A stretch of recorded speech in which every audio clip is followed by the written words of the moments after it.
El séptimo episodio de Agatha en todas partes es muy revelador, agregando otro estilo de perspectiva y complementando aún más todos los acontecimientos de la miniserie. Un episodio bastante interesante que, al igual que el sexto, confirman teorías ya mencionadas en videos anteriores.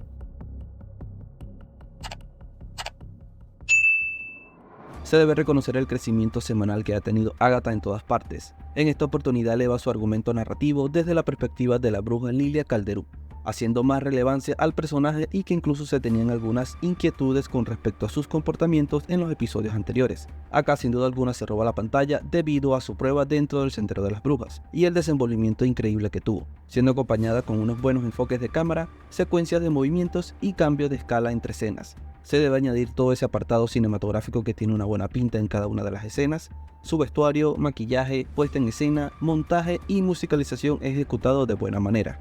Este séptimo episodio nos lleva por un viaje entre el presente, pasado y futuro, pero de manera diferente a como se ha visto en otras producciones de Marvel Studios, ya que aquí es desde la mentalidad de Lilia Calderú, un personaje que mediante su poder de adivinación puede visualizar e incluso estar en distintas líneas de tiempo, cambiando así su comportamiento y en ocasiones dando información muy reveladora, además de confirmar lo que vengo mencionando con anterioridad sobre el personaje de Río Vidal. En este episodio se confirma de forma oficial que ella es la muerte, una entidad cósmica proveniente de los cómics que reside dentro de una dimensión de bolsillo conocida como el Reino de la Muerte. Incluso en algún momento estuvo con el mismísimo Thanos y luego con Deadpool. La muerte ya se había confirmado desde episodios anteriores por esas pistas que iban dejando en las pruebas pasadas, además del comportamiento de Río Vidal y sus frases muy sospechosas. Aún así, el personaje se le muestra a Lilia con su personificación de maldad, sorprendiendo a muchos y quizás siendo lo mejor de este episodio. Por otra parte, me ha gustado la manera en cómo se ha escrito este episodio, conectando cada suceso de la miniserie y respaldando cada acontecimiento que ha tenido Lilia, incluso desde la historia de William Kaplan, siendo ella la que colocó el sigilo y si no te habías dado cuenta, en todos los episodios ella era la bruja con más experiencia y relatos bastante llamativos. Es por ello que desde el inicio de este sexto episodio te hacen un resumen sobre cada una de ellas y cómo conectan de manera directa con la nueva prueba a ejecutar.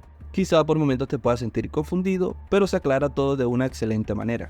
Ahora bien, la esencia del Mago de Oz está presente en todo momento. Se aprecia desde el Sendero de las Brujas hasta muchas de sus referencias en cada póster, como pudimos ver en episodios anteriores. Acá tenemos una escena donde nuestros personajes utilizan disfraces haciendo referencia a la bruja mala del oeste del Mago de Oz, donde Agatha confirma que se basaron en ella para este personaje.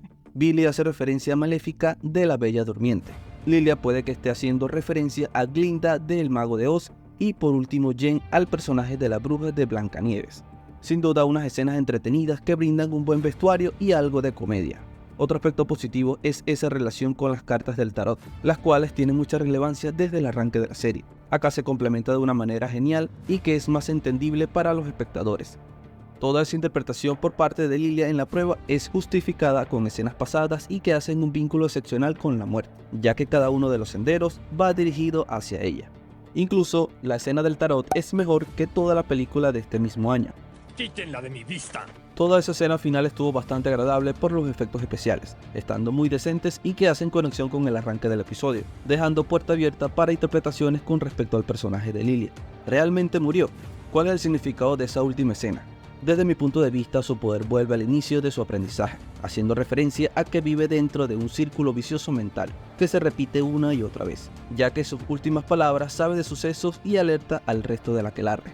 En la siguiente semana tendremos doble episodio y el final de esta miniserie. ¿Qué sucederá con Río Vidal? Tendremos vistazo de Wanda o Tommy. ¿Qué será de Mephisto? Tendremos muchas respuestas y las expectativas aumentan. Por favor no olvides darle me gusta a este video, suscribirte al canal y activar la campanita, eso me ayuda muchísimo. Cuéntame en los comentarios qué tal te pareció este episodio y qué esperas del final. Por acá te dejo otra crítica que te puede gustar y no olvides que el cine es reflexión.